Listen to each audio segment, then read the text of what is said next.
आज मैं आपको बताऊंगी कि आप स्ट्रेस कम करके एड्रिनल पीसीओएस को रिवर्स कर सकते हैं। Welcome back to my PCOS series. I am doctor Nidhi Rathore और आज हम बात करेंगे कि हम एड्रिनल पीसीओएस को नेचुरली कैसे रिवर्स कर सकते हैं। क्या सिर्फ स्ट्रेस कम करने से हमारा एड्रिनल पीसीओएस रिवर्स हो सकता है या फिर इसके लिए मेडिकेशन भी जरूरी है, और कुछ ऐसे इंपॉर्टेंट टिप्स देने वाली हूँ आज इस वीडियो में मैं जिसकी हेल्प से एड्रिनल पीसीओएस आपका नेचुरली रिवर्स हो सकता है। तो इस वीडियो को एंड तक जरूर देखें। और जिन लोगों ने मेरा इससे पहले वाला वीडियो नहीं देखा है जिसमें मैंने ये समझाया है कि एड्रिनल पीसीओएस क्या होता है, उसके सिम्टम्स क्या होते हैं, एड्रिनल ग्लैंड की एक्टिविटी इतनी ज्यादा क्यों बढ़ जाती है, तो मैं उसका डिस्क्रिप्शन में लिंक दे दूंगी, उसे एक बार जरूर समझे ताकि आप समझ पाए कि एड्रिनल पीसीओएस को रिवर्स कैसे किया जा सकता है। तो एक शॉर्ट इंट्रो के साथ शुरू करते हैं आज का ये वीडियो।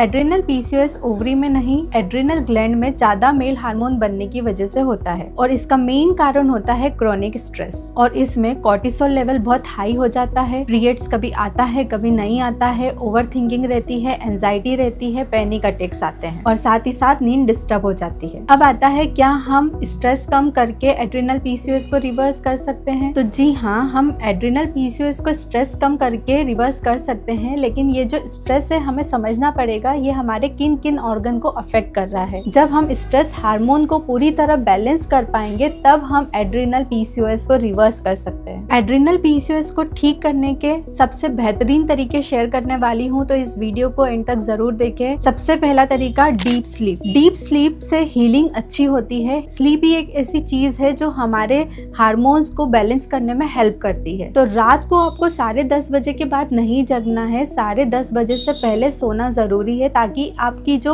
मिडनाइट की स्लीप हो वो अच्छी स्लीप हो, डीप स्लीप हो, ताकि उसमें माइंड रिलैक्स हो और आपके हार्मोन बैलेंस हो पाए। और सोते वक्त मोबाइल का यूज बिल्कुल भी ना करें। सेकंड है ओवर एक्सरसाइज ना करें। जी हाँ, कार्डियो और हेवी लिफ्टिंग एक्सरसाइजेस आपको बिल्कुल भी नहीं करना है, क्योंकि किसी भी तरह का स्ट्रेस, चाहे फिजिकल हो, चाहे मेंटल हो, चाहे साइकोलॉजिकल हो, ये आपके एड्रिनल ग्लैंड की एक्टिविटी को स्टिमुलेट कर रहा है। तो एड्रिनल पीसीओएस में आपको नॉर्मल स्ट्रेचिंग करना है, वॉकिंग करना है और नॉर्मल एक्सरसाइजेस करना है। योगा हो गया, पिलेट्स हो गया, वो आप कर सकते हैं। थर्ड है कैफीन और शुगर कम करना है। कैफीन जो है वो डायरेक्टली स्पाइक करता है आपके कॉर्टिसोल हार्मोन को, और शुगर जो है वो आपके हार्मोनल इम्बैलेंस क्रिएट करता है। तो आपको ये दोनों ही चीजें अवॉइड करना है। और शुगर सिर्फ शक्कर में नहीं होती है, आपको बहुत सारी चीजों का खाने का ध्यान रखना पड़ेगा।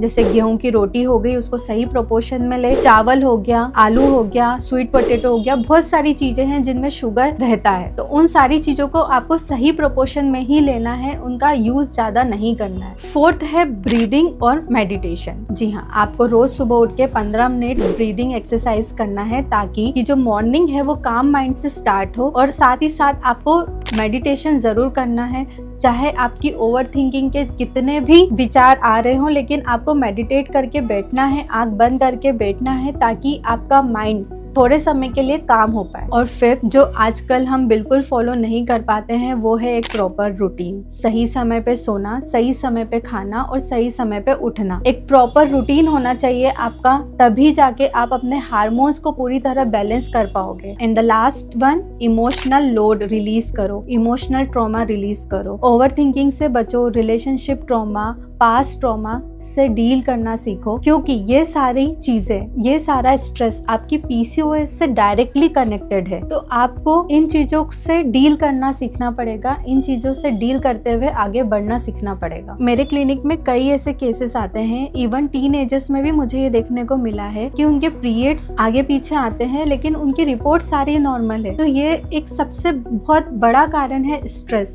स्ट्रेस मैनेजमेंट सीखना बहुत जरूरी है। आपको स्ट्रेस अगर आप मैनेज नहीं कर पा रहे हो तो फीमेल की लाइफ में सारे हार्मोन धीरे धीरे करके इम्बैलेंस हो जाते हैं और सबसे बड़ा असर होता है उसका आपकी पीरियड साइकिल पे। तो कोशिश करें कि स्ट्रेस को मैनेज करें, ओवरलोड ना ले, चाहे वो किसी भी तरह का स्ट्रेस हो, फिजिकल हो, इमोशनल हो या साइकोलॉजिकल हो। अगर आप भी इन चीज़ों से परेशान हैं तो आप डायरेक्टली मुझसे कंसल्ट कर सकते हैं। डिटेल्स आपको डिस्क्रिप्शन में मिल जाएगी। मिलते हैं नेक्स्ट वीडियो में। Till then take care, stay healthy.